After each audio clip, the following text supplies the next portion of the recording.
Alhamdulillahirabbil alamin wassalatu wassalamu ala asyrafil anbiya'i wal mursalin wa ala alihi wa ashabihi ajma'in. Asyhadu an la ilaha illallah wahdahu la syarika lah wa asyhadu anna Muhammadan abduhu wa rasuluhu amma ba'd. Apa khabar, semua sihat? Alhamdulillah. Nampak ramai perempuan. Antara tanda-tanda tanda-tanda cepat pupusnya orang lelaki ni. Ramai tak dengar datang kuliah. Ke memang ramai perempuan kat sekolah ni, kolej ni? Memang ramai perempuan. Alhamdulillah. Pertama sekali saya ucapkan terima kasih kepada MC kita yang mulakan dengan pantun begitu detail nampaknya, pencerahan tentang personal peribadi saya. Yang saya lalukan adalah dekan daripada Fakulti Medical Sciences. Terima kasih Tuan hadir pada malam ni. Mudah-mudahan dapat kita kongsi sama ilmu, insya-Allah. Dan kepada semua para pelajar, adik-adik yang dirahmati Allah SWT. Dan utamanya kita bersyukur kepada Allah SWT kerana kita berkumpul pada malam ini. Boleh kita berjalan Selalu kuliah duduk je kan, tapi tazkirah berjalan. Mimbar itu semua. Mana Abang Beduk tadi datang dah? Dia nampak juga Abang Bedul lebih kurang muka kan. Jadi kita bersyukur pada Allah SWT kerana pada malam ni kita berkumpul, yang mana kita sebenarnya kita tak sedar kita ni adalah insan yang special di sisi Allah SWT. Insan yang special di sisi Allah. Bukan nyerongin-nyerongin itu tagline orang lain. Bismillah, Alhamdulillah, itu orang lain juga. Kita ni adalah insan yang special di sisi Allah. Sebab kita tak perasan yang sebenarnya kita hidup di zaman yang penuh dengan sandiwara dunia. Kita kini berada di zaman akhir zaman yang Rasul sebutkan, bu'ithu ana was-sa'atu kahatin wa asyara ila as-sababa wal wusta. Aku dibangkitkan, diutus menjadi Rasul, dan berlakunya kiamat begini. Rasul menunjukkan jari telunjuk dan jari tengahnya begini, jaraknya begini. Bukan begini. Bukan begini. Bukan begini, tapi begini, rapat. Itu 1400 tahun yang lampau.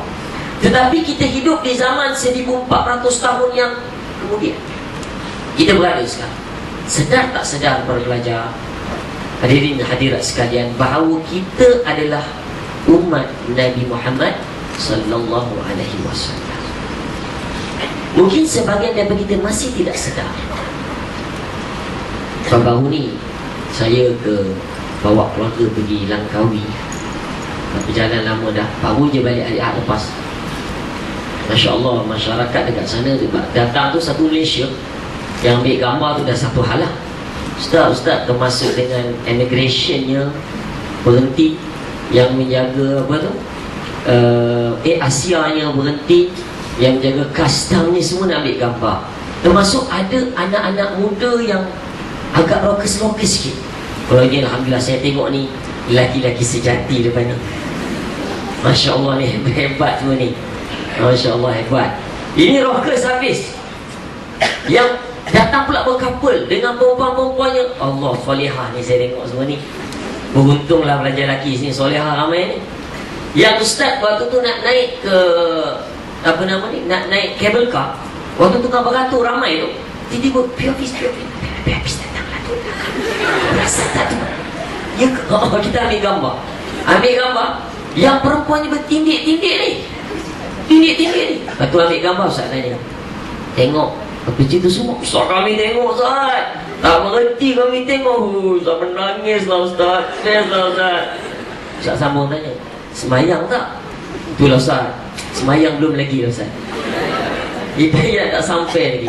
Tapi problem Alhamdulillah. Maknanya hari ni pelajar sekalian, Ustaz pun terkejut, kami piu-piu ni pun terkejut juga. Kami pun tak tahu apa yang kami nak bawa sebenarnya kat mimbar. Sebelum ni Ustaz Syahul dengan pancungnya, Ustaz dengan tegasnya, dan tapi apabila kita masuk pintu semua ni, kita cuba level kita slowkan, bawa kita rendahkan sedikit. Sebab dalam hadis sebut khatibun nas ala qudratin, kita nak berkhutbah ini mengikut level. Hari ini Ustaz akan bercakap dengan level pelajar akademik. Oh, maknanya level dia nak fakta, dia nak bukti. Ya, kita akan bawa nanti, sabar. Kita akan bawa tahu pelajar universiti dia begitu. Dia nak ada research, betul. Tapi apabila kita bawa kepada masyarakat luar di sana, Allahu Rabbi, dahsyat pelajar sekalian, begitu dahsyat. Yang mana mereka begitu dahagakan ilmu. Beruntunglah kita, kamu beruntung kerana kamu berada di sini menuntut ilmu, walaupun medical sciences, Masya Allah, itu cita-cita Ustaz dulu. Ustaz dulu dia kata 4-5 belajar sains, fizik, kimia, admit semua tu, alhamdulillah boleh lah. Hebat juga A1 waktu tu. Dah dapat, kalau tidak nak sambung ke Kubang Keria dah tu. Tapi tahu macam mana Allah Ta'ala takdir bincang ayah balik. Akhirnya Ustaz istikharah, lebih baik Ustaz lahirkan ramai doktor yang hafiz Quran. Kalau Ustaz jadi doktor, mungkin Ustaz tak berada di sini, mungkin Ustaz berada dengan tuan sekali. Wallahualam. Jadi Allah Ta'ala tentukan kita semua, kita ada tanggungjawab berbeza-beza. Sebab itu kita kena bersyukur banyak-banyak kepada Allah Subhanahu Ta'ala. Pak pelajar sekali, pelajar lelaki, syukur banyak. Sebab kita ni umat Nabi Muhammad, semuanya lelaki sejati, betul? Ada yang pondan kat sini? Tak ada, betul? Sebab kalau pondan dia ada masalah. Islam tidak melarang fitrah, Islam menggalakkan fitrah. Tak apa, hari ni ada orang kata menyanyi tak boleh, haram menyanyi. Betul, ada orang kata. Dia kata, dahsyat tak Ustaz, menyanyi tak boleh. Ustaz dulu yang tu juga. Manalah tahu sangat kan, apkana kan. Tak tahu sangat. Duduk macam tu semua ni, belajarlah kita. Belajar dengar, tengok video. Kenapa lah orang anak balik je di rumah, lepas balik kampung, Jiomi, dia kira tangan, kenapa anak perempuan aku ni terbiat. Ini juga. Jadi tengok, oh punya ada satu fenomena dah berlaku kat luar sana, kita tak tahu. Rupanya kita kena ambil tahu. Ustaz ini kena ambil tahu. Semoga kita ambil tahu juga. Jadi pelajar yang dirahmati Allah Ta'ala, kita ini bukan umat Nabi Nuh AS. Kita bukan umat Nabi Ibrahim AS. Umat Nabi Nuh, kalau kita lihat, habis tidak ada yang tinggal. Dalam tafsir Ibnu Kathir menyebut bahawa menerangkan ada 80 orang aja yang terselamat. Ribuan, jutaan, kita tak tahu bilangannya. Yang banjirnya bukan sedikit-sedikit. Kat Malaysia ni 2 meter paling tinggi, betul? Aceh berapa? 8 meter tinggi bangunan cyber kita ni kan, Cyber Jaya University ni tinggi. Tapi di zaman Nabi Nuh AS, ni orang sains juga fakta, melebihi 4,000 meter ketinggian ketinggian banjir itu. 4,000 meter. Apa meaning dia? Meaning dia berapa kilometer? 4 kilometer. Kamu cuba berjalan 4 kilometer, larat ke? Larat ke? Tak larat. Tapi bayangkan, air banjir itu naik sampai 4 kilometer. Cuba bayangkan. Kalau kita berada di umat Nabi Nuh AS, mungkin kita tak berjumpa hari ini, selamat itu. Tapi yang pastinya para pelajar sekalian, Nabi Nuh AS ketika itu menyelamatkan orang-orang yang beriman. Kata Syed Qutb dalam tafsirnya, dimasukkan dalam keadaan dzurriyyah tahun itu adalah atuk moyang kita yang hebat-hebat tu. Kita terlupa sebenarnya kita semua ini berasal daripada kumpulan-kumpulan atuk moyang kita yang soleh. Bukan mak soleh, tapi yang soleh dan solehah. Macam depan ni, Masya Allah, pakai tudung, sejuk mata memandangan. Lama kat sini sikit tau. Tetapi para pelajar sekalian, kita tak sedar. Kita apabila bertindak, buat satu perkara, kita tak fikir panjang. Kita main redah aja, sesuka hati je. Tapi tengok, kita terselamat 80 orang diriwayatkan, termasuklah dengan binatang-binatang berpasang-pasangan. Tu kambing kita yang kat kampung tu, unta tu, itu zuriat tu daripada Nabi Nuh AS. Tengok, asalnya kita, satu yang kita ada sekarang ni. Kalau tidak, kita tidak menjadi umat Nabi Muhammad, kita tak sedar. Akhirnya Allah Ta'ala hancurkan, habiskan orang-orang yang kafir ketika itu. Yang diriwayatkan Sehingga kan dalam Quran disebut mereka ni menutup telinga bukan jari mereka lagi, bi asabi'in, dengan jari-jari mereka. Tutup semua penuh ni. Sampai tutup muka dengan pakaian-pakaian mereka. Menghina Nabi Nuh AS. Kita hari ni sanggup ke? Ada orang, kita selalu kalau kita tak nak dengar, kita diam aja kan. Hati bercakap sikit je.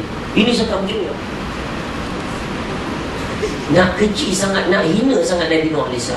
Nabi Nuh, para pelajar sekalian, dakwahnya bukan 10 tahun, bukan 100 tahun, bukan 500 tahun. Bahkan disebut dalam Quran illa khamsina ama, alf illa khamsin, 950 tahun dakwahnya. Kita baru dakwah sikit aja tak. Kita tengok aja, keluar aja tengok, takut dah. Kita gementar. Waktu di PU tu Ustaz bersama Rahmat. Kenal Rahmat? Kenalan ramai ni, mesti peminat Rahmat ramai. Waktu tu kami berbincang, berdialog dengan free thinker. Dia orang Islam, nama dia Muhammad Moses. Tahu Moses sama dia? Musa. Nama dia Muhammad Moses. Terkejut saya tengok kat mana betul Muhammad Moses. Dulu Islam 15 tahun, tapi sekarang dah tak Islam. Mak bapak dia tak tahu. Tanya dia, apa hidup dia nak buat apa? Dia tak boleh terima. Dia kata Islam ini mengatakan dia lah agama yang betul. Kristian kata dia lah agama yang betul. Yahudi kata dia lah agama dia yang betul. Semua mengaku agama dia betul. Dia kata hipokrit semua. Tidak ada agama yang benar. Sebab itu dia kata dia ada satu energi datang pada dia. Ada satu energi datang suruh dia buat baik. Saya tanya kat dia, okey, kalaulah kamu ada isteri, Moses ada. Bayangkan Moses hari ni isteri kamu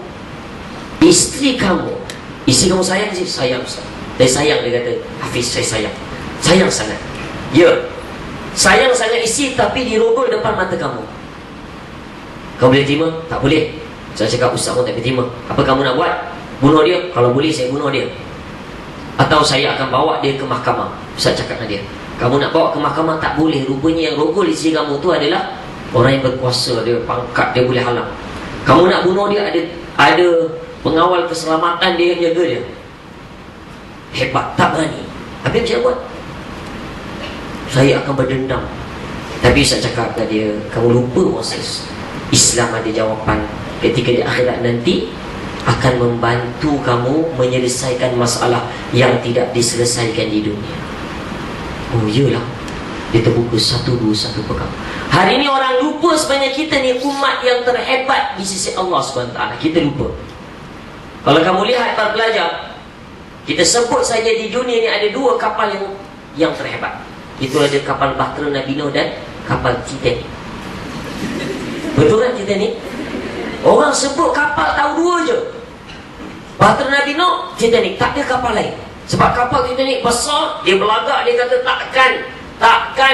takkan karam dalam lautan. Belagak. Tapi kita tengok bagaimana, kita tanya persoalan, di manakah Allah Ta'ala damparkan Bahtera Nabi Nuh AS? Kita tanya soalan, di mana Allah SWT karamkan kapal Titanic? Allah Subhanahu wa Ta'ala mendamparkan Bahtera Nabi Nuh itu tinggi. Disebut dalam Quran dengan perkataan judi, gunung judi. Walaupun seluruh tempat kata di Iraq ada, di di Turki ada berbagai tempat, tapi tempatnya tinggi. Allah Ta'ala damparkan di atas, menunjukkan Islam itu, agama Tuhan itu tinggi. Allah Ta'ala selamatkan atuk moyang kita tinggi ditinggalkan. Tapi kita tengok bagaimana Allah Ta'ala karamkan Titanic itu jauh ke dasar lautan. Hari ini kita boleh tengok tak? Masih boleh tengok. Dasar, menunjukkan kekufuran itu di dasar lautan, bukan di atas yang tinggi. Kita tanya lagi, kapal Bahtera Nabi Nuh dicipta untuk apa? Kapal Bahtera Nabi Nuh ni dicipta untuk apa? Titanic untuk apa? Bahtera Nabi Nuh AS dicipta untuk membawa orang-orang yang beriman. Sebab kalau kita tengok Bahtera Nabi Nuh ni, para pelajar sekalian, dia adalah, kalau ikut kajian, kalau kita tengok mentor ni siapa buat? Saya lupa dah nama dia. Yang buat mentor ni siapa? Siapa? Apalah nama dia, lupa dah. Banyak kali diuji kan, berpuluh-puluh kata 90 kali ke 99 kali buka tutup meletup. Tapi batu Nabi Nuh tidak pernah diuji. Kamu tak perasan? Dan itu merupakan ciptaan manusia yang pertama ketika itu. Tidak pernah diuji, tapi bismillah majreha wa mursaha, dengan nama Allah bergerak batu Nabi Nuh. Batu Nabi Nuh itu sebagai hanya simbolik saja, alat. Tapi Allah Ta'ala bawa nak menyelamatkan orang-orang atuk moyang kita yang Islam tadi, yang beriman. Tapi kalau kita tengok batera, kita tengok kapal kita ni, apa tujuan dicipta? Dicipta untuk mencabar kuasa Tuhan. Sebab itu kita kena lihat, malam ini kita berkumpul kerana kita umat Nabi Muhammad. Bersyukur kita kerana tidak dihancurkan di dasar lautan dengan kekufuran. Tidak. Tapi kadang-kadang kita lupa.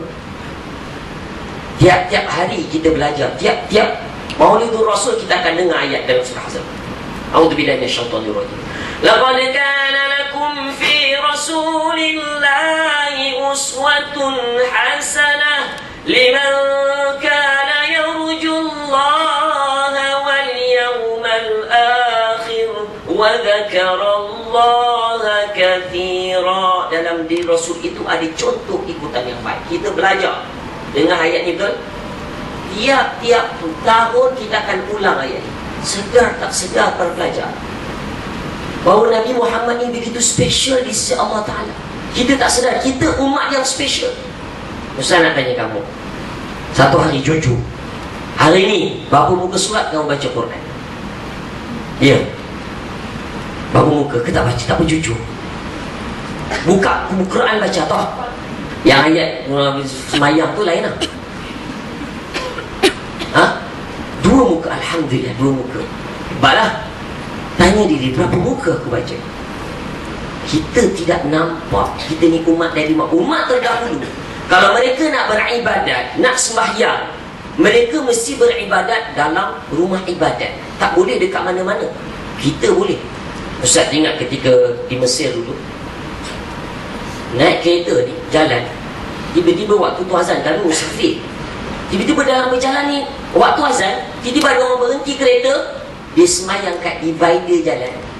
Kan ada divider jalan tu, ada rumput kan, dia buat bekas semayang seorang, dia semayang jemaah kat situ.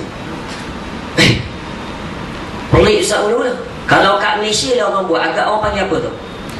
Ajaran sesat ni. Ajaran sesat agaknya ni, agak boleh kena tangkap. Kita lupa sebenarnya umat Nabi Muhammad di sebuah hadis, ju'ilatil ardu masjidah, ju'ilatil ardu tahura, bahawa semua bumi ni tempat sujud, suci. Kita tak sedar. Tengok air najis tak ada, semayang dekat jalan raya tak ada masalah. Boleh kalau Masjidil Haram lagi lah, sampai ke jalan raya tak terkira. Kalau di Masjid Masjid Al-As dekat Mesir, begitu sampai dekat berkilometer dekat jalanan orang sembahyang, kita tak nampak. Kita mengaji, disebut dalam hadis setiap huruf tu 10 pahala, tapi kita susah nak mengaji. Orang tanya pada Ustaz, Ustaz jaga pelajar, orang hafaz Quran, susah nak mengaji. Ustaz cakap dengan pelajar, Ustaz ada pelajar, Ustaz ambil diploma, Ustaz pun ada kolej juga, nama kolej Hafiz, nama Ustaz juga. Pelajar yang ambil diploma, dia umur 20 tahun, tiba-tiba dia nak hafal Quran. Okey, Ustaz kata dengan dia, okey, kamu nak hafal Quran kan, tapi tak semangat. Semangat naik sem kedua malas. Ustaz cakap dia, okey, kenapa malas? Ustaz tak tahu. Cuba kalau kita kerja, Ustaz tanya kamu, kalau yang bekerja part time ke, kalau kita kerja 1 jam, kalau kita buat satu research ke, dapat duit, kita dapat ganjaran terus, betul? Cuba kalau kita mengaji, Alif Lam Mim, tengok-tengok poket kita ada $30 Amerika.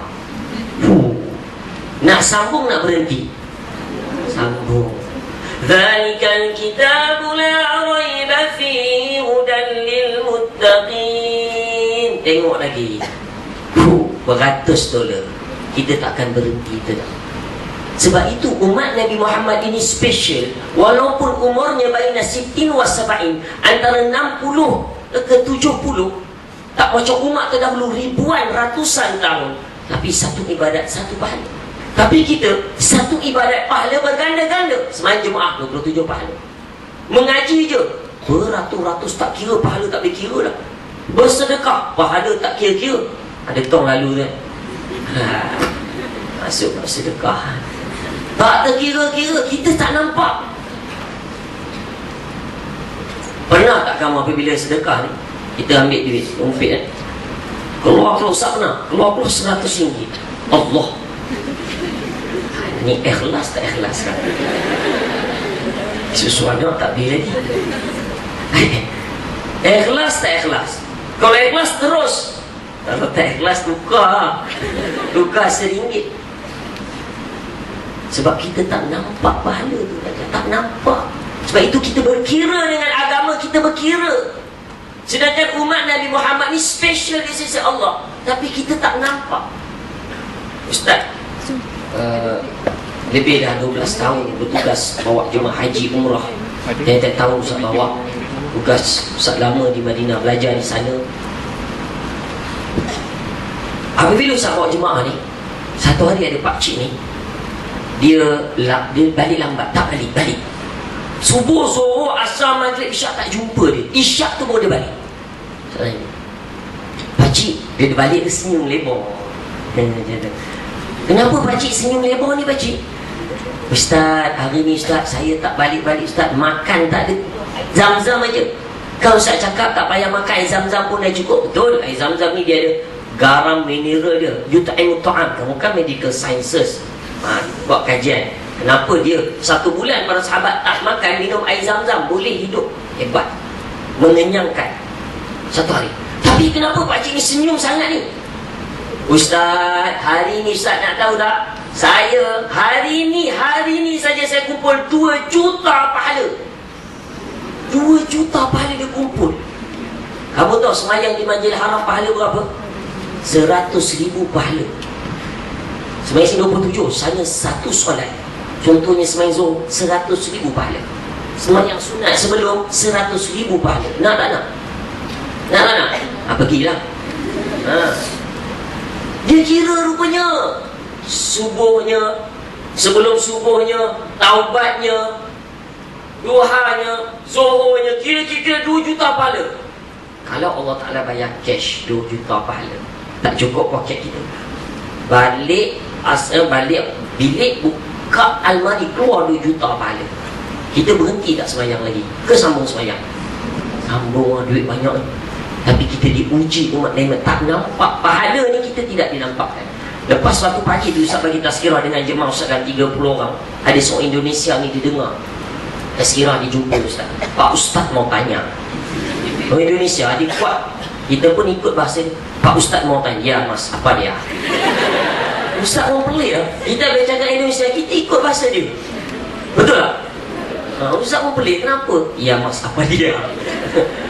Pak Ustaz, tadi Pak Ustaz bilang pahalanya berganda-ganda, ratusan jutaan Pak Ustaz. Betul? Jadi Pak Ustaz, apa salahnya kalau saya pulang, kami ni pulang ke negara masing-masing, kita hanya buat 1 dosa.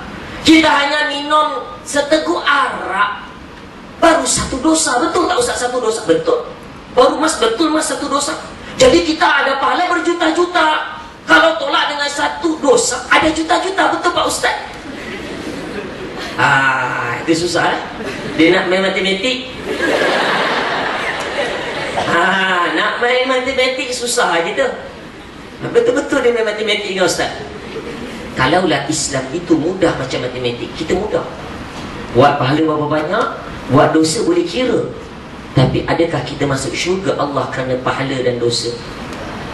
Kita masuk syurga Allah dengan rahmat Allah, bukan kerana pahala yang kita banyak buat. Pahala ni ibadat kita je, tapi rahmat Allah. Apa aja yang dirahmati Allah Ta'ala. Kita baru muqaddimah ni, kita belum masuk tajuk yang sebenar ni. Boleh tunggu tak boleh tunggu? Boleh tunggu. Ustaz nak balik nanti. Kita macam nak sambung sikit ni. Buat ada kata ada slide sikit. Jadi buat pelajar yang dirahmati Allah Ta'ala, umat ni begitu special di sisi Allah Ta'ala. Semua jadi bahan rujukan. Sebab itu Wa ma arsalnaka illa rahmatan lil alamin. Bermaksud tajuk kita. Kenapa dia adalah rahmat persoalan? Kenapa kita tak melihat Nabi Isa sebagai contoh ikutan kita? Adakah Nabi Isa mempunyai isteri? Tidak. Adakah Nabi Isa ada anak? Tidak. Bagaimana kita nak, kalau nak bicara bab Nabi Isa, bagaimana kita nak tahu hubungan Nabi Isa bersama isteri dan anak? Kita tak boleh ambil. Rahmatan lil alamin tadi tak boleh. Tapi kalau Nabi Muhammad rahmatan lil alamin, seluruh para pelajar. Nabi Muhammad hebat. Ustaz sebut waktu mimbar pencetus rumah tu, sehingga kan peluh Rasul ni wangi. Peluh Rasul ni wangi, boleh buat minyak wangi. Cuba peluh kita yang hari ni pernah ni, cuba bau masam tak masam? Tak masam. Betul tak? Betul. Masam. Rasul apabila dia ludah, belum pernah ludah Rasul ini belum pernah sampai ke bumi, disambar para sahabat. Jilatnya wangi, sedap. Cuba Elio kita, pui ada orang nak, pui segala orang lari, orang busuk, sendiri cium je. Masam lagi Elio basi tu tak? Tapi Rasul hebat. Ustaz nak tanya lah kamu, umur 20 tahun banyak kan tu? 20 tahun kamu hidup, berapa banyak kamu tahu tentang Rasul? Berapa banyak uban Rasul yang kamu tahu? Berapa banyak helai uban Rasul yang kamu tahu? Berapa tingginya Rasul? Bagaimanakah rupa Rasul? Bagaimanakah warna Rasul? Warna rupa Rasul macam mana? Cantik ke tak, handsome ke? Kamu tahu tak tahu? Berapa banyak kamu kaji? Tapi kalau cerita bab mak'ul, Allah Ustaz, semua saya dah tahu Ustaz. Dia suka makan apa? Beres. Dia suka minum apa? Tahu. Apa tu? Apa minuman tu? Lupa dah Ustaz. Saya tahu Ustaz dia suka minum apa? Fresh orange lychee. Pernah rasa? Cuba rasa. Fresh orange lychee. Tahu semua. Anas bin Malik, para pelajar, Anas bin Malik, sehingga dia memerhatikan Rasul, jangkut Rasul dengan rambut Rasul ni dikira-kira tidak melebihi 14 helai ubannya. Sampai macam itu para sahabat cinta pada Rasul. Tapi kita ni nak dapat syafaat Rasul, apa benda Rasul pun kita tak tahu. Rasul sampai macam mana pun kita tak tahu. Rasul seorang lelaki yang begitu handsome sekali di dunia. Jelas disebutkan dalam hadis, dalam kitab Syama'il Muhammadiyah. Pernah dengar kitab ni? Beli kitab ni, Syama'il Muhammadiyah, Imam Tirmizi tulis. Kamu kan medical sciences, fakta, rujukan tak cukup, beli depan ni, jual kat luar nanti. Syama'il Muhammadiyah dicerita dari A sampai Z macam mana Rasul. Luar biasa. Rasul muka dia kemerah-merahan, handsome, cantik, sehingga para ulama menyebut, kalaulah wanita-wanita di zaman Nabi Nuh alaihissalam, Nabi Yusuf alaihissalam, Nabi Yusuf kan handsome, kacak, sehingga kan wanita-wanita itu ketika mana melihat Yusuf berjalan, dia tidak terlupa, disebut dalam Quran, tak perasan sehingga dia terpotong jari jemari mereka. Dia potong apa? Potong buah ke potong sayur, diberikan. Zulaikha bagi, kau ejek aku, kau kata aku ni gila kan? Nabi Yusuf, kau cuba tengok, dia potong punya betar, potong jari sendiri. Tapi para ulama kata, kalaulah wanita yang sama melihat keindahan, kecantikan Rasul, nescaya sehingga tertusuk jantung dan hati mereka. Sampai macam dahsyatnya Rasulullah bunuh dada banyak. Janggut dia banyak. Daripada belakang, kalau sahabat semayang, nampak jambang dia daripada belakang. Sebab itu jangan salahkan Pak Arab Bili lah Ustaz siapa nak? 3 isteri tu, 3 isteri. Waktu borak dengan abang Saleh aku, dia paku besar. Abang Saleh kata, Pak tak boleh jalan ni. Itu pun awal SMS, MMS dia, WhatsApp dia. Ustaz, kalau sini jadikan saya yang keempat. Ini realiti tunjuk Ustaz. Dahsyat Ustaz. Tengok, hebat ni orang berjanggut ni. Tapi hari ni wanita semua jangan geli lah Ustaz. Yang sorry lah saya. Itu yang ramai lelaki ni tak simpan janggut ni susah ni. Kedua pun jadilah sunnah Nabi. Kita belajar Nabi Muhammad special daripada atas sampai bawah. Begitu hebat. Dalam Quran Allah Ta'ala tidak panggil Nabi Muhammad dengan Muhammad. Kita ni nama baik-baik Muhammad. Ini potong mat, sini jap mat.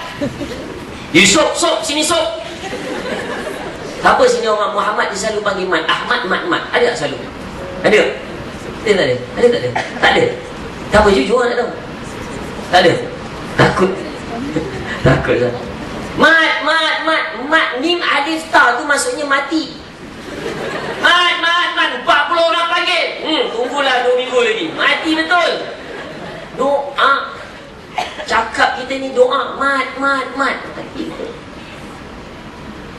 Rasul belajar ketika mana bersama dengan isterinya. Allahu Akbar. Satu hari Aisyah masak masakan. Aisyah masak masakan ni. Rasul balik penat. Siapa yang tak suka kan? Suami balik-balik penat sampai dia duduk tengok isteri bawa makanan. Makan dia. Rasul bawa makan. Disebut dalam hadis. Rasul makan, rasa senyum pandang ke Aisyah. Aisyah pun pandang senyum kat Rasulullah balik. Aisyah dalam hati, sedap berbenar aku masak ni. Sedap ni. Rasul sambung dengan suapan kedua. Makan, punya lagi. Senyum Rasul kat Aisyah. Aisyah kata sedapnya aku masak ni lah. Rasul makan dengan suapan ketiga. Senyum lagi Rasul kat Aisyah. Aisyah tak boleh tahan. Wih, sedap betul dia. Aisyah ambil pinggan daripada Rasul. Dia terkejut. Aisyah pun makan. Lepas makan, tersembur keluar masin. Rupanya Aisyah masak masin. Rasul ada komplain tak? Allahu Akbar. Senyum je rasa. Lepas tu ramai yang tak kahwin ni kan. Kalau kahwin kita cerita bab mendalam sikit, tapi tak ada gap sikit. Sikit je kita cerita. Hebat Rasul. Hebat. Rasul dia minum kalau belajar. Tengok air tak tuang ni. Tunjuk.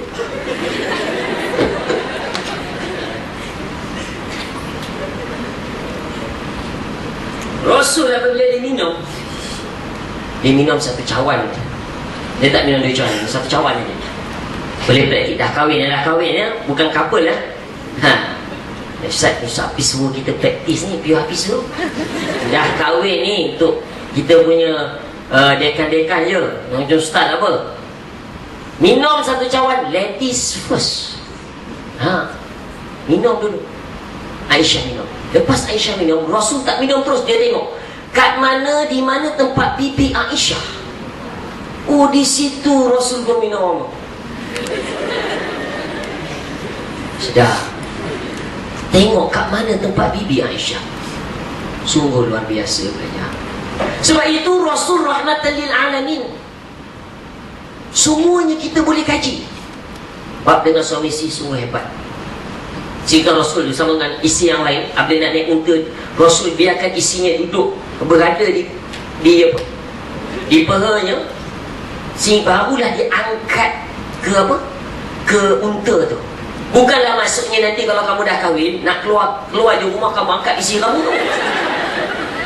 Kalau berat macam mana? Biar apa je ada sebelah aku ni.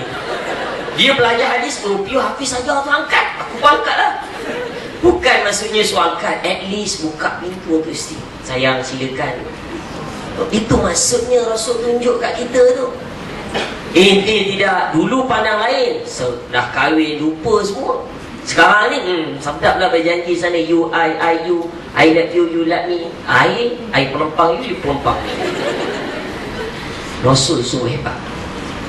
Tapi apabila dia berada dalam peperangan, dia hebat dalam peperangan. Kalau dia bersama, ketika mana dia bersama sebagai seorang pemimpin, hebat sebagai pemimpin. Apa juga sikit. Hatta Aisyah menyebut bagaimanakah Rasul diranjang. Orang Syiah cukup marah. Ini Aisyah tak patut, sebab itu dia reject semua hadis Aisyah. Aisyah jahat. Cerita mana boleh cerita seks Rasul. Tapi sebenarnya dia beritahu bahawa Rasul cukup hebat para pelajar. Diberitahu satu persatu, taklah detail tapi diberitahu. Aisyah memberitahu bahawa Rasulullah semua boleh diikut. Hatta Rasul berpoligami. Perempuan susah sikit dengar. Hebat. Bagaimana Rasul mengagihkan kasih sayangnya. Sehingga dalam satu hadis, hadis kuat hadis ni, Bukhari tak silap Ustaz. Satu malam 9 isterinya Rasulullah bersama. Dahsyat tak dahsyat. Tapi orang kata Rasul kita ni gila seks. Orang hina Rasul belajar, innama ana basyarun mithlukum, sesungguhnya aku ini adalah basyarun, aku ni adalah manusia seperti kamu. Satu hari Rasul ternampak seorang wanita berjalan. Apabila nampak wanita berjalan, Rasul terus balik masuk ke rumah dia. Lepas satu tempoh yang agak lama, Rasulullah keluar dengan rambutnya basah. Bilal bertanya, ya Rasulullah, ma hadatha? Apa yang berlaku hari ini? Kenapa lambat kau? Ya Bilal, marrat bi fatah, berjalan di depanku ni, Imam Tirmizi hadis sahih, berjalan di depanku seorang wanita sehingga jaa ila qalbi syahwatin nisa, sehingga tiba-tiba datang dalam hatiku syahwat kepada perempuan. Maka aku kembali kepada isteriku. Itu lumrah apa pelajar lelaki.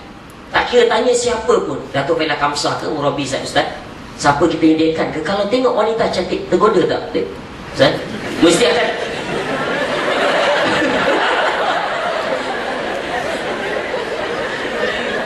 mesti akan terasa cantiknya. Mesti akan terasa itu lumrah manusia. Ustaz pun tak, cantiknya. Kuasa Allah, subhanallah, Allah Ta'ala mencantikkan lebih besar. Baik, sehingga kan Rasul balik ke rumah, jumpa isinya, melepaskan nafsu secara halal. Innani ana basyarum mithlukum yuha ilayya, tapi hanya aku ini diberikan wahyu. Baik, itu Bapak Jan dirahmati Allah Subhanahu Ta'ala. Yang cerita ni susah ni. Jadi cukup kita berhenti sekejap, ada iklan. Kita akan sambung lepas ni, yang mana Ustaz akan bawa dengan satu kisah yang begitu menarik. Mudah-mudahan pada penghujung yang Ustaz nak ceritakan ni, penutup nanti kita akan bertambah cinta dan sayang kepada Rasul. Bukan sebagai hari ni kita dia sebagai satu semarak api. Kita dah bakar api tu, tapi kita tak nak api itu berkekalan. Hari ni tutup, besok dah terus, besok terus terpadam. Kita nak apa yang kita bakar malam ini, ia berterusan. Kita ingat Rasul itu bukan bermusim, tapi berterusan, insyaAllah. Jadi kita berhenti berehat dulu, berikan peluang kepada penaja kita, insyaAllah. Terima kasih pada MC. Assalamualaikum semua. Sekali lagi, tadi kata 10 minit, saya tunggu kat punya 10 minit. Tanya Ustaz cakap kepada para pelajar kita, itu juga nama dia dakwah. Dakwah ni besar. Wal takum minkum ummatun yad'una ila al-khair wa ya'muruna bil ma'ruf wa yanhauna 'anil munkar wa ulaika humul muflihun. Mereka ini berjaya, yang mengajak orang kepada kebaikan, mencegah kemungkaran, membantu orang susah. Apa yang kamu tunjukkan tadi, yang pelajar kita yang pergi wakil begitu, ajak siapa nak pergi lagi buat membantu dan sebagainya, itu juga kerja dakwah sebenarnya. Kamu punya kerja kamu. Ustaz ada kerja, ustaznya kerja. Kamu laksanakan kerja kamu. Tetapi kalau kamu bekerja bukan dengan iman, bukan dengan mengikut sunnah, tidak membaca bismillah, jadi kerja kamu tadi tidak berkat. Kerja kamu tadi tidak ada keberkatan, rahmat dari Allah. Jadi apa yang kamu buat, apa juga kerja, farmasi ke, doktor ke, kamu akan bongkar, kamu akan riak, kamu akan takabur. Doctor, no, me, Doctor Hafiz, Doctor, please, my name is Doctor, not Hafiz only, Doctor. Mesti nak pada jadi doktor.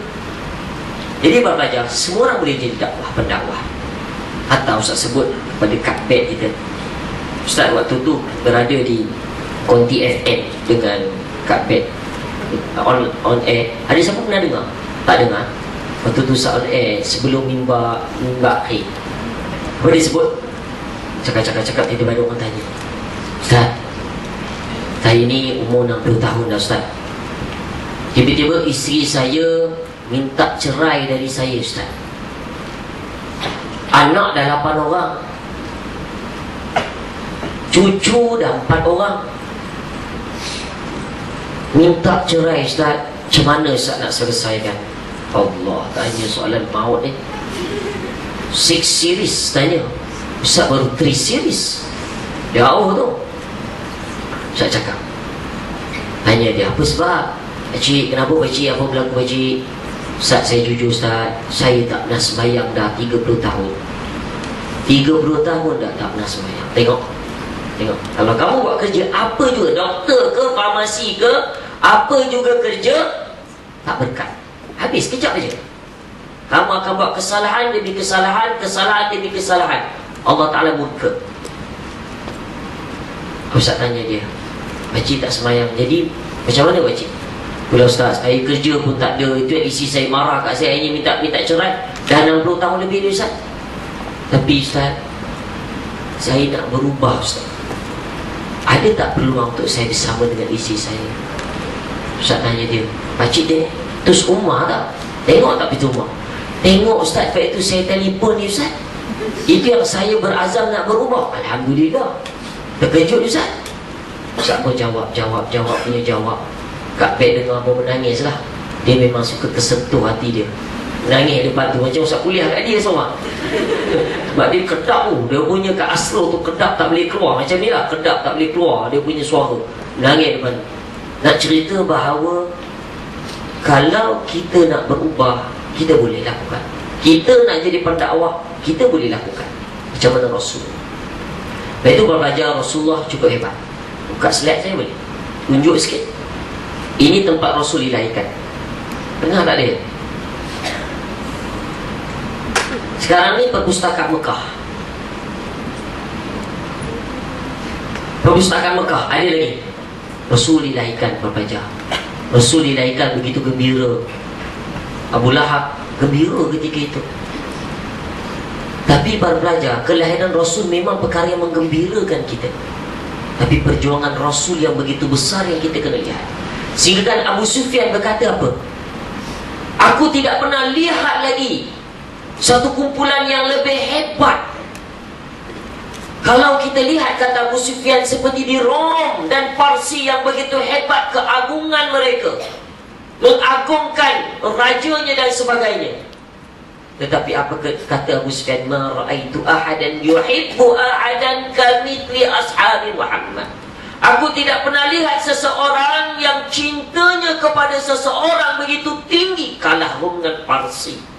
Itulah dia pengikut Nabi Muhammad sallallahu alaihi wasallam. Akhirnya Abu Sufyan yang tegas memeluk Islam. Sampaikan macam tu pelajar. Jadi kita duduk mana? Ada lagi tempatnya. Kita tak boleh melawat perpustakaan ni. Pergi Mekah. Sambung slide. Mekah sekarang lagi dah pecah. Kalau kamu tengok Mekah ni, habis dah ni semua ni. Yang terbaru punya ni habis dah ni. Dah tak ada nak buat besar. Ustaz tak nak cerita bab tu. Tempat Rasul, rumah Rasul yang dulu ada di sini.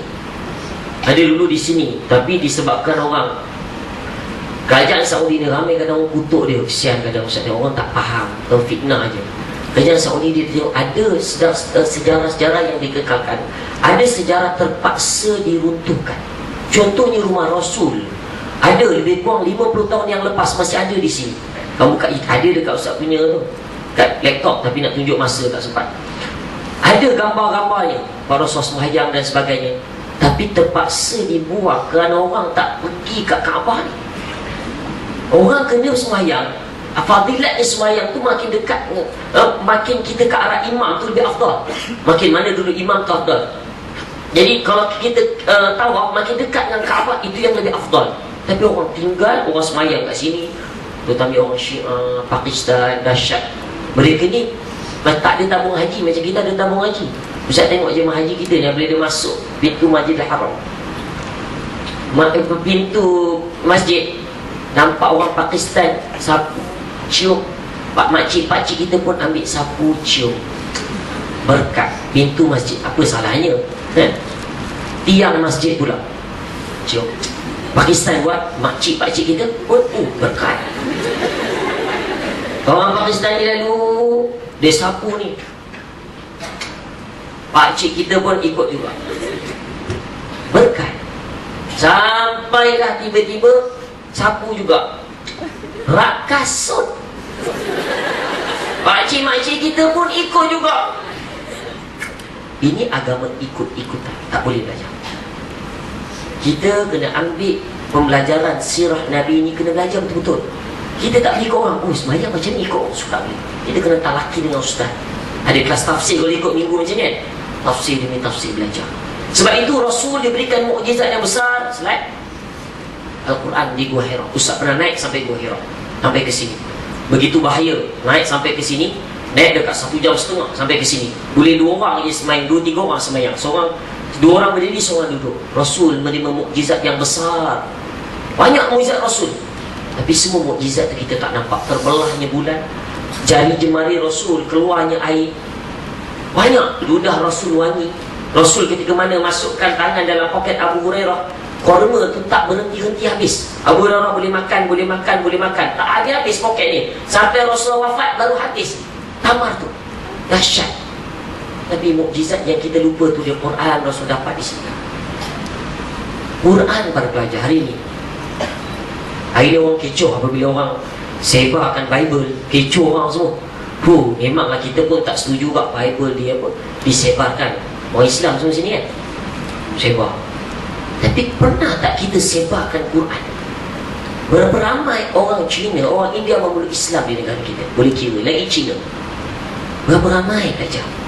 Tak ada. Tak kita sebarkan Quran pada mereka. Kalau kita buka Bible, kamu tengok Ahmad Didatnya ya? Rating dia punya apa, dia punya syarahan dia, perbandingan agama, tengok tak tengok? Ahmad Didat kenal tak? Bagus. Apa lagi tu, Dr. Zakir Naik kenal kan? Buka cukup hebat. Sebut confuse lah. Memang dalam Bible ni banyak yang confuse. Mereka bertelagah. Tapi Quran menjawab persoalan. Kamu kenal Profesor Dr. Maurice Buker? Kenal tak kenal? Kenal tak kenal? Ni medical sciences ni.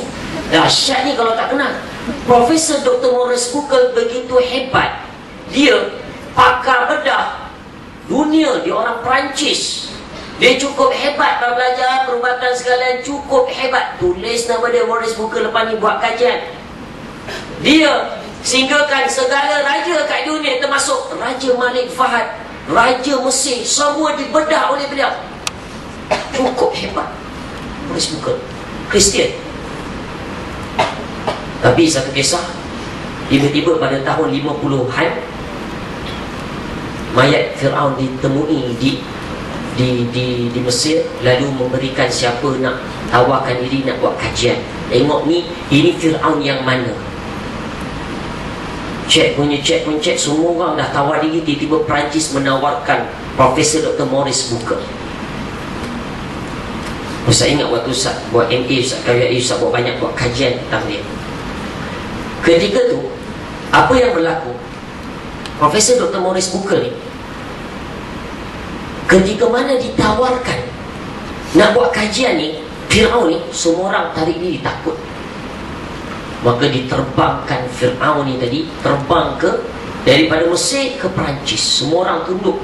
Tunggul tu semua orang tunduk. Fir'aun, semua orang tunduk tu. Tahu Fir'aun tu raja yang zalim, semua tunduk. Takut dia orang semua, walaupun dah mati, dah berkurun lamanya. Dia tahu ni raja yang hebat menzalimi manusia. Tiba-tiba ada orang tepuk, banyak riwayat cerita. Ustaz pun macam-macam. Ustaz ambil yang agak Ustaz nampak lebih tepat. Ada orang cakap jangan begitu gembira, sebab Islam dah lama bincang perkara ni. Dia tak kisah, dia buat kajian. Ni kasih cerita, masih dah tak ada. Dia buat kajian. Akhirnya dia dapat mengesahkan bahawa jasad ini adalah Ramses II, adalah Fir'aun yang mana tenggelam ketika mana mengejar Nabi Musa AS di Laut Merah. Berapa ribu tahun tu baru ditemui. Dan macam mana Profesor Dr. Maurice Buker boleh mengesahkan, terkejut dunia. Jadi satu perkara yang takjub. Sebab dia kata di Ramses II ini terdapat garam yang begitu tebal ditinggalkan dalam kulit-kulitnya, yang mana ianya memerlukan ribuan tahun. Sebab dalam Quran sebut perkara ni. Jadi apabila dia dah dapat anugerah, saya lupa dah anugerah ni, memang susah nak sebut bahasa Perancis. Susah kalau saya pokok belakangnya ke dia. Satu dunia bagi kaya raya dia, tapi dia tak puas. Dia kata, macam mana jasad ini boleh terselamat? Tidak mungkin boleh jasad boleh terselamat ribuan tahun. Jadi dia buat kajian kat Bible, kitab Taurat kita sebut, tapi bukan Taurat lah, banyak diubah. Dalam kitab Bible disebut yang mana Fir'aun ini ditenggelamkan, habis cerita. Dalam kitab Taurat, Bible lama dan sebagainya, ada disebut bahawa yang terselamat ada beberapa kunci. Fir'aun je terselamat, itu je, Fir'aun mati. Tapi dalam Quran, dalam surah Yunus disebut فَالْيَوْمَ نُنْجِيكَ بِبَدَنِكَ لِتَكُونَ لِمَنْ خَلْفَكَ آيَةً. Tengok surah Yunus. Hari ini Allah Ta'ala sebut, kami biarkan jasadnya seperti dia awet, biarkan litakuna liman, sebab dia tidak mengikut perintah Allah untuk menjadi apa? Menjadi peringatan, menjadi rujukan, menjadi iktibar kepada umat selepasnya. Siapa umat selepas kita? Apabila dia tengok, dia jumpa dalam Quran ni, dia kaji, dia pergi ke Mesir, dapat ayat ni, dia terus isytihar di dunia. Pada tahun 1955 dia buat kajian, 57 tak silap Ustaz, dia mengisytihar, dia telah memeluk Islam. Dia isytihar, dia hanya jumpa satu benda, satu ayat yang dia kaji. Tengok mukjizat Quran. Satu ayat, dia tak baca ayat penuh-penuh macam kita. Malam Jumaat Yasin berapa puluh ayat kita baca. Alif Lam Mim Baqarah tak berhenti-henti kita baca. Tapi sejauh mana penghayatan, macam mana Profesor Dr. Maurice Buchan hanya menjumpai satu ayat terus memeluk Islam. Habis dia isytihar, habis jawatan dia semua ditarik balik. Habis, tak ada dah jawatan dia. Duit dia tak ada. Akhirnya dia mengeluarkan satu buku yang begitu hebat. Dan buku tu ada kat pustakaan ni, saya tak tahu. Kalau ada, alhamdulillah. Kalau tak ada, mesti kena ada. Mesti kena ada. Pelajar perubatan baca. Sebab dalam apa buku tu, the Science, the Quran and Bible. Dia nak beritahu Bible tidak ada kait langsung, tak ada kaitan tentang sains.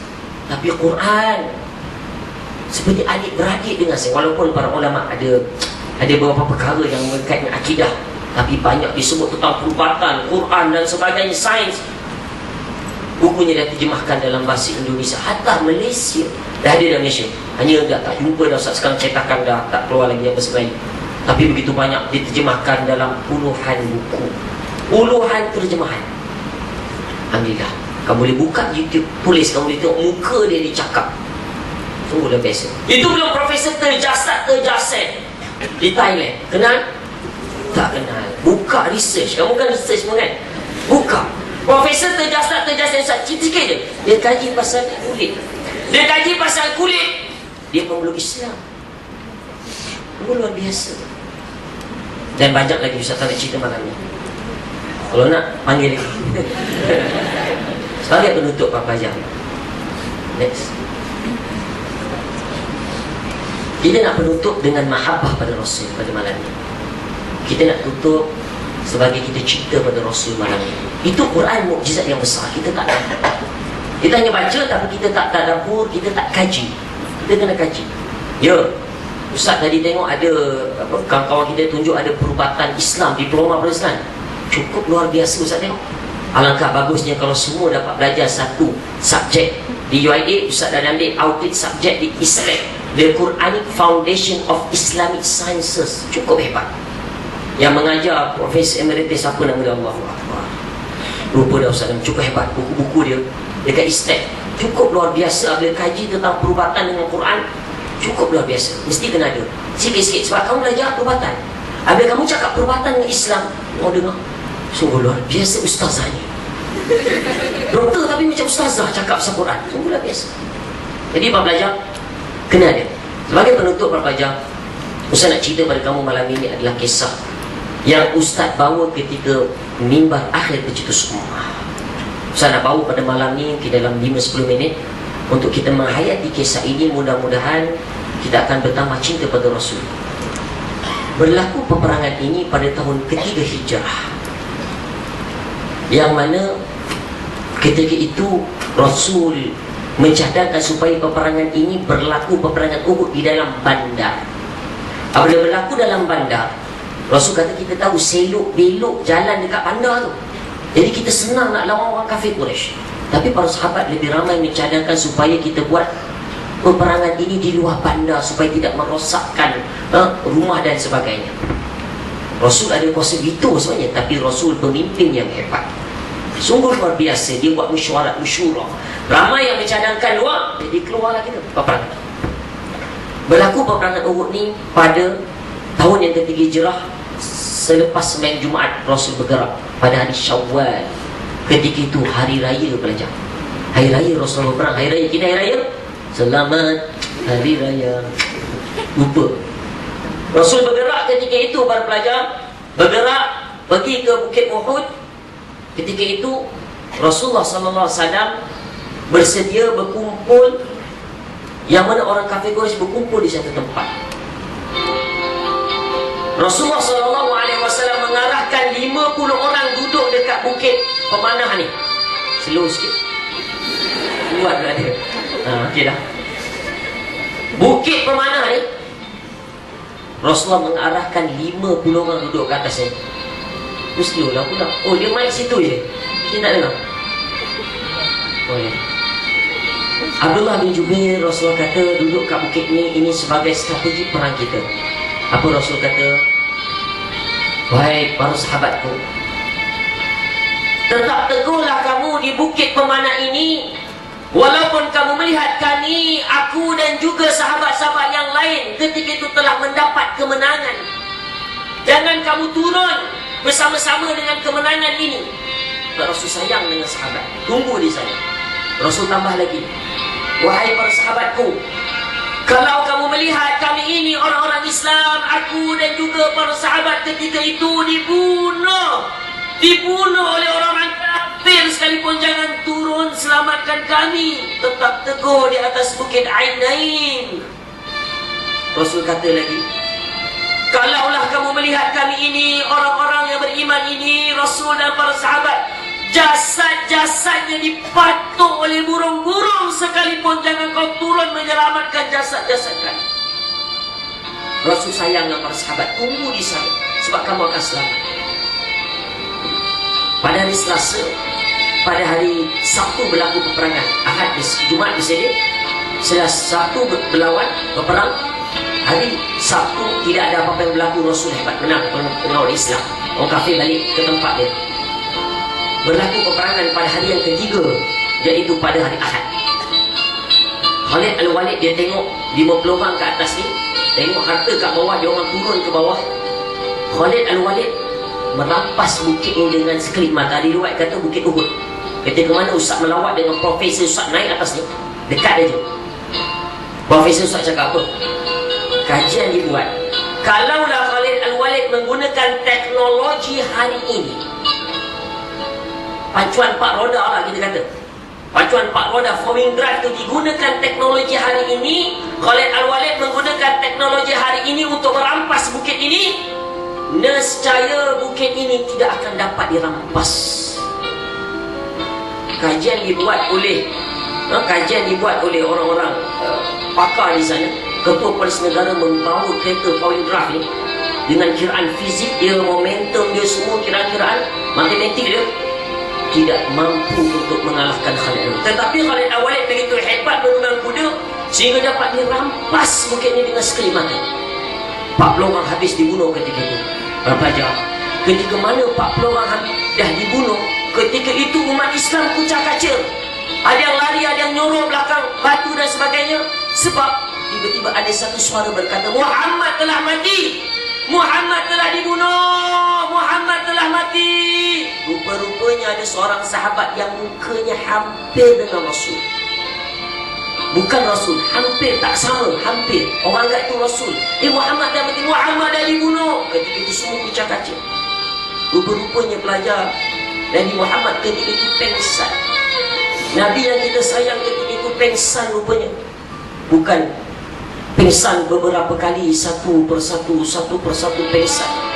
Rupa-rupanya bila kita lihat para sahabatnya, bila tengok Rasul nak dibunuh, pengsan ketika itu, seorang demi seorang lagi Allahu Akbar mempertahankan Rasul. Seorang demi seorang. Ketika itu di bukit Uhud yang besar, seorang demi seorang mempertahankan, membentengi Rasul. Maksudnya membentengi itu biarkan dirinya dibunuh macam tu saja. Rasul dah pingsan, biarkan dirinya dibunuh macam tu saja. Seorang demi seorang mempertahankan Rasul yang kita sayang.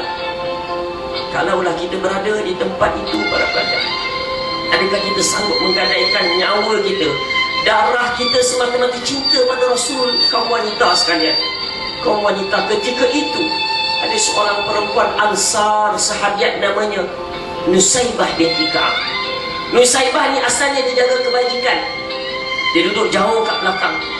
Tapi apabila dia melihat Rasul, dia melihat Rasul dari jauh para pelajar, Rasul ni pengsan berapa kali, dia ambil pedang walaupun dia tak pernah pegang pedang, dia tidak pernah berlatih dalam peperangan, tapi kerana cintanya kepada Allah dan Rasul begitu tinggi, dia berlari Allahu Akbar.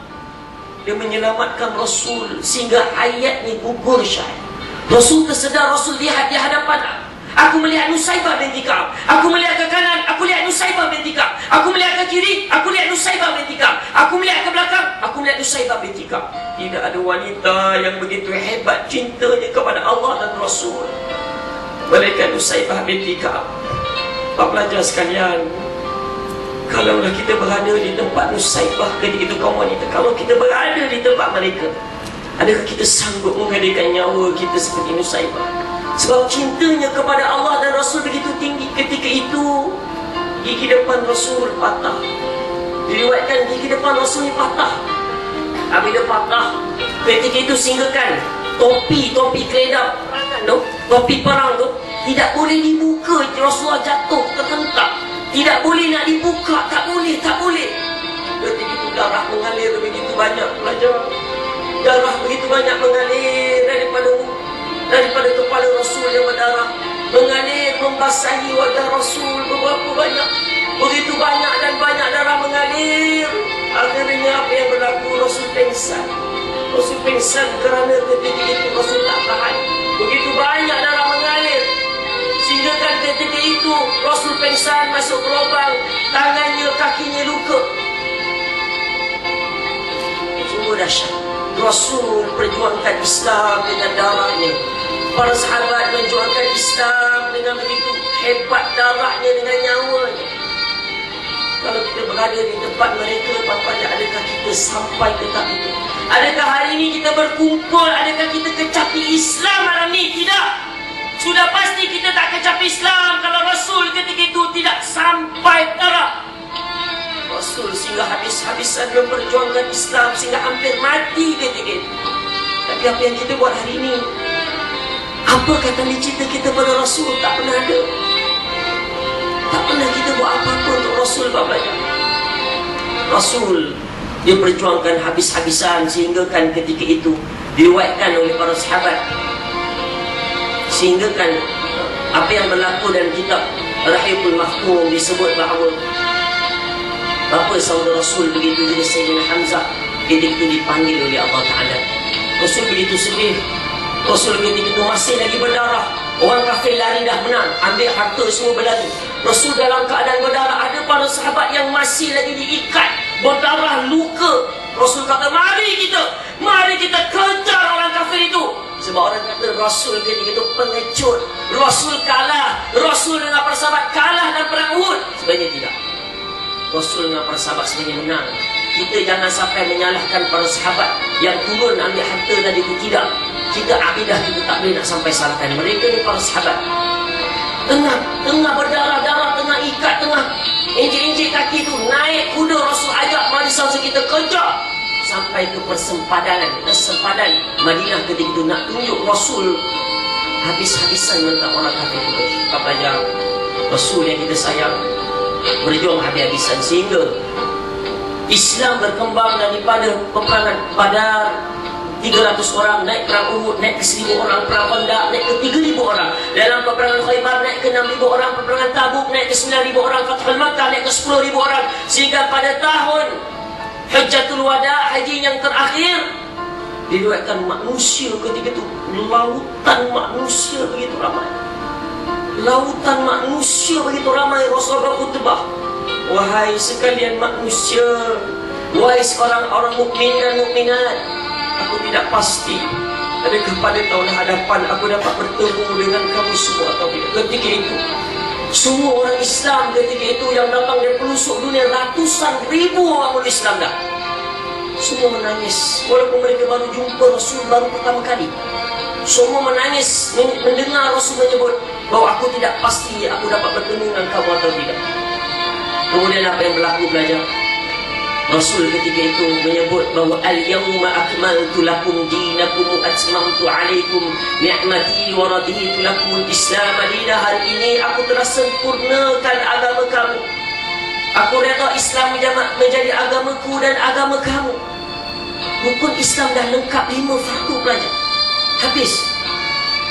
Rasul ingatkan tanggungjawab sebagai seorang suami, Rasul ingatkan tanggungjawab seorang isteri, Rasul ingatkan kita ni semua bersaudara. Satu perkara Rasul ingatkan. Akhirnya Rasul berada di Mina, Rasulullah berkorban 100 ekor unta. Satu demi satu Rasulullah sembelih sehinggalah pada ekor yang ke-63 Rasulullah berhenti. Rasul sahabat lain sambung. Sahabat lain pun sambung. Sahabat di sekitarnya menitiskan air mata. Menitiskan air mata kerana mereka dapat rasakan yang Islam sudah sempurna. Mereka dapat rasakan yang Rasul akan meninggalkan mereka. Bayangkan pelajar kalau kita berada dalam situasi itu. Mereka begitu sayang dengan Rasul kerana Rasul memperjuangkan Islam itu habis-habisan. Akhirnya Rasul balik ke Madinah. Rasul mengadu sakit. Rasul berada di pangkuan Aisyah. Aisyah tengok Rasul, Rasul tengok Aisyah.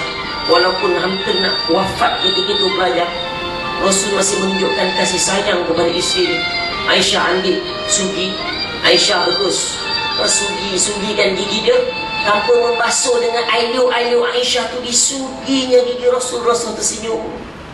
Rasul mengakhiri dengan hayatnya walaupun dengan sebagai seorang suami yang romantik. Ketika itu Fatimah, Rasul ketika itu belajar, Rasul ketika itu dalam keadaan yang sakit. Begitu sakit para sahabat menyebut, Abu Hurairah menyebut, Ibn Mas'ud mengatakan bahawa satu pagi itu subuh Rasul ni dah buka langsi. Habis dia buka langsi, rasa senyum dekat para sahabat. Jadi para sahabat lihat, oh Rasul dah sihat, Rasul akan semayang dengan kita sekarang. Tapi tidak, sebenarnya Rasul memberikan senyuman yang terakhir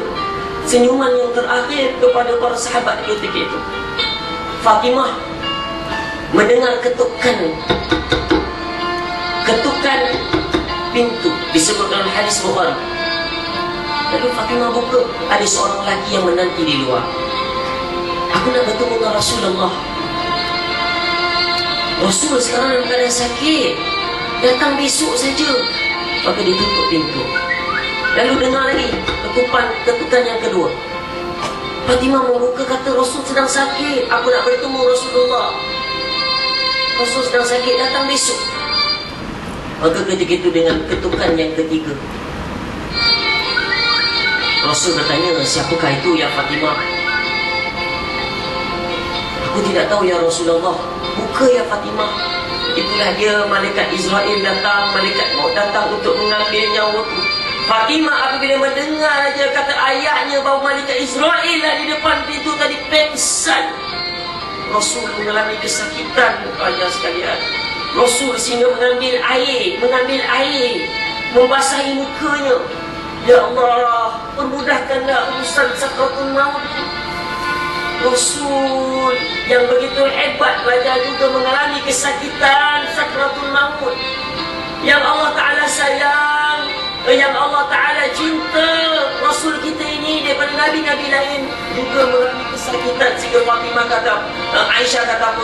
Apabila aku melihat ada orang yang mati begitu senang, aku agak jealous, aku cemburu sebab Rasul juga mati dalam keadaan susah. Apabila Rasul dipanggil oleh Allah Subhanahu Wa Ta'ala ketika itu, Sayyidina Umar datang lambat. Dia tahu Sayyidina Umar ni adalah seorang lelaki yang garang. Apabila dia sampai saja, dia tanya orang, kenapa semua orang menangis? Apa yang berlaku? Ya Umar, Rasul yang kita sayang, Rasul yang menjaga kita selama ini, Rasul yang menjadi penting kepada kita, Rasul yang menjaga kita, mempertahankan kita nyawa pagi, petang dan malam. Ya Umar. Ketika itu belajar, ya Umar, apa kata sahabat? Ya Umar, Rasul yang kita sayang sebenarnya telah dipanggil oleh Allah. Umar marah. Umar kata, siapa yang mengatakan bahawa Muhammad telah mati, Muhammad telah dibunuh, akan kupancung kepalanya. Semua orang tak berani ketika itu. Semua orang tak berani nak menyelamatkan Umar. Sebab Umar nak bunuh dah semua orang. Ini Sayyidina Abu Bakar keluar daripada rumah Rasul, berkata, menyebut ayat dalam surah Al-Imran, wa ma Muhammadun illa rasul. Nabi Muhammad tidak lain tak bukan melainkan Rasul seperti Nabi-Nabi sebelum ini, min qabli rusul. Sebab itu Rasul, para pelajar sekalian, meninggalkan kita bukan dengan hartanya, bukan dengan tahtanya, bukan dengan rumah yang besar, kereta yang besar, tapi Rasul tinggalkan 2 kitab yang besar. Itulah dia Quran dengan sunnah yang orang hari ini, orang-orang barat hari ini apabila dia baca Quran, ramai yang memeluk Islam. Tapi kenapa ramai orang muda kita hari ini masih tak sedar? Apabila baca Quran, mereka makin serabut. Mereka tak suka pada Quran, mereka tak suka pada sunnah Nabi. Apa yang kita buat belajar? Kita kata kita cinta Rasul, kita selawat pada Rasul, Allahumma salli ala Muhammad. Kita selawat tiap-tiap hari, tapi apa maksud selawat? Ya Allah, Allahumma salli. Ya Allah, selawatlah Engkau, ya Allah, selawatlah kepada junjungan besar Nabi Muhammad. Kita minta Allah Ta'ala pula yang selawat kepada Nabi Muhammad. Sebab kita ni umat yang tak pandai nak ungkap ucapan terima kasih. Allahu Akbar. Jadi Bapak Hajar, hadirin hadirat sekalian, sebagai penutup daripada Ustaz, sama-samalah kita perbanyakkan sunnah Nabi. Hari ini kita menyambut Maulid Rasul, bukan hari ini kita berhenti. Hari ini kita ambil 2 sunnah Nabi. Tahun depan, bulan depan kita tambah lagi sunnah Nabi. Sampai para sahabat tahu seluruh anggota Nabi, bagaimanakah rupa Nabi, 14 helai rambut. Mereka mengenali Nabi lebih daripada mengenali ayah, mak, isteri. Tapi kita, apa yang kita kenal Nabi, kita tak kenal apa-apa tentang Nabi. Kita tegakkan sunnah Nabi, satu sunnah kita tak tegak. Kita lalu depan kawan-kawan, pernah kita beri salam. Aku tak kenal ni junior, aku senior. Apa salahnya kita beri salam, Assalamualaikum. Itu sunnah Nabi. Dapat menegakkan sunnah Nabi walaupun kita di medical sciences. Tapi kita lupa. Mudah-mudahan sebagai penutup, saya minta sama-sama kita berselawat kepada Junjungan Besar. Mudah-mudahan kita berada dalam kumpulan yang disebutkan oleh Rasulullah, golongan yang mendapat syafaat. Sebab semua umat-umat terdahulu takkan dapat syafaat, melainkan kita lah. Sehingga kan ketika itu pelajar di sebuah hadis Bukhari, Allahumma ummati. Bukan ketika mati, ketika wafatnya Rasul, tapi ketika hidupnya Rasul. Allahumma ummati, ummati ya Allah, umatku ya Allah, umatku ya Allah, umatku ya Allah. Fabaka, menangis Rasul apabila mengenangkan umatnya yang dia tak pernah jumpa. Umatnya yang dia tak pernah jumpa ketika mana nak masuk syurga, dia menantikan kita, dia menanti semua. Biarlah semua kesengsaraan, kesakitan, kematian diberikan, aku tanggung. Jangan biarkan umatku tanggung ya Allah. Rasul nak masuk syurga ni, Rasul tunggu kita nanti.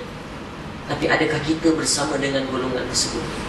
Mudah-mudahan cetusan tadi sedikit daripada Ustaz, mudah-mudahan kita perbaiki selepas ini dan selepas ini untuk kuatkan. Kita belajar medical sciences, ya, kita kaji macam mana Profesor Dr. Morris Booker boleh memeluk Islam dengan baca satu ayat. Macam mana Profesor Tejasen baca satu ayat dalam surah Nisa, satu ayat, dia boleh memeluk Islam. kamu juga boleh jadi pendakwah insyaAllah. Jadi akhir sekali, mari sama-sama kita berselawat Rasul.